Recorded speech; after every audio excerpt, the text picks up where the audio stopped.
जय श्री कृष्ण बंधुओं, आपके अपने चैनल भक्ति की शक्ति में बहुत बहुत स्वागत है। आइए आज आप सब जानेंगे वर्ष 2026 फागुन माह कृष्ण पक्ष में संकष्टी चतुर्थी का व्रत कब किया जाएगा और इस दिन शुभ मुहूर्त पूजन का क्या समय होगा, चंद्र दर्शन का क्या समय होगा। तो आइए जानते हैं इन सबों के बारे में। प्रत्येक माह कृष्ण पक्ष और शुक्ल पक्ष की चतुर्थी तिथि के दिन गणेश चतुर्थी का व्रत धारण किया जाता है और शुक्ल पक्ष में पड़ने वाली चतुर्थी को विनायक चतुर्थी और कृष्ण पक्ष में पड़ने वाली चतुर्थी को संकष्टी चतुर्थी के नाम से जाना जाता है। यह सभी प्रकार के विघ्न और बाधाओं को दूर करने वाला है। यह व्रत जिस भी कामना को लेकर किया जाए वो भगवान गणेश जी की कृपा से पूर्ण होता है। फागुन मास कृष्ण पक्ष की चतुर्थी तिथि प्रारंभ हो रही है 4 फरवरी 2026 दिन बुधवार रात्रि 12:01 पर और चतुर्थी तिथि की समाप्ति हो रही है 5 फरवरी 2026 दिन गुरुवार रात्रि 12:24 पर। या उदया तिथि के अनुसार इस बार संकष्टी चतुर्थी का व्रत जो है 5 फरवरी 2026 दिन गुरुवार को धारण किया जाएगा और 5 फरवरी को ब्रह्म मुहूर्त का समय रहेगा 5:22 से सुबह 6:15 तक। सूर्योदय का समय होगा 6:39, यास्त का समय होगा 5:45 पर। तो राहु काल का समय दोपहर 1:35 से दोपहर 2:58 तक होगा। तो राहु काल के समय के दौरान कोई भी शुभ कार्य का या नया कार्य नहीं करना चाहिए, इस बात का आपको ध्यान रखना है। और प्रातः काल पूजा का शुभ मुहूर्त रहेगा 7:07 से लेकर सुबह 8:29 तक। तो शाम को पूजा का शुभ मुहूर्त रहेगा 6:03 से रात के 9:19 तक। तो चंद्र दर्शन का समय, चंद्रोदय का समय जो होगा वो 5 फरवरी की रात्रि 9:11 पर होगा।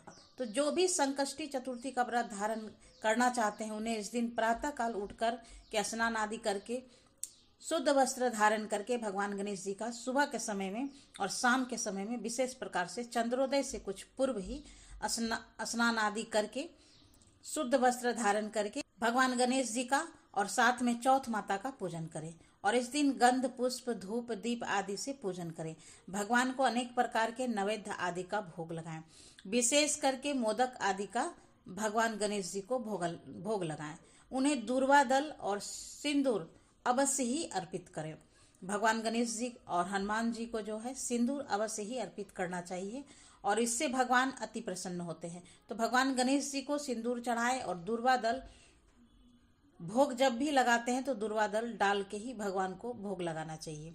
इस प्रकार से गंध पुष्प धूप दीप आदि से भगवान गणेश की पूजा करें और कथा आदि श्रवण करें और फिर चंद्रोदय होने पर चंद्र देवता को अर्घ्य प्रदान करने के बाद यह व्रत पूर्ण माना जाता है।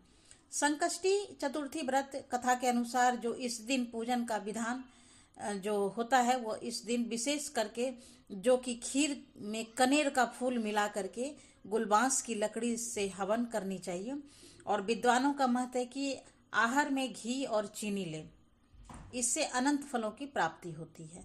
यह व्रत विशेष प्रकार से दिन भर निर्जला रह के धारण करें। यह संभव ना हो तो आप एक समय फलाहार ग्रहण करके व्रत को धारण करें। व्रत के दौरान शुद्ध और सात्विकता का पालन करें, ब्रह्मचर्य का पालन करें और किसी के ऊपर क्रोध ना करें। अपने मन में किसी भी के प्रति ईर्ष्या या द्वेष का भाव ना लाएं। इस दिन ओम गंग गणपतिये नमः और श्री गणेशाय नमः आदि मंत्रों का जाप करें। भगवान गणेश जी की स्रोत चालीसा आदि का पाठ करें या श्रवण करें। यह अनंत पुण्य फलदायी होगा।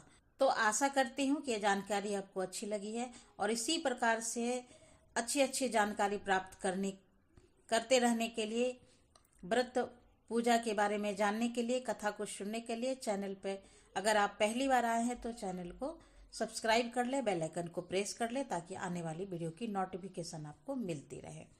और अच्छी लगी है तो लाइक तो ज़रूर कीजिए और शेयर करना तो बिल्कुल भी नहीं भूलिए। तो मिलते हैं फिर नए वीडियो में नई जानकारी के साथ। तब तक के लिए नमस्कार। Thanks for watching.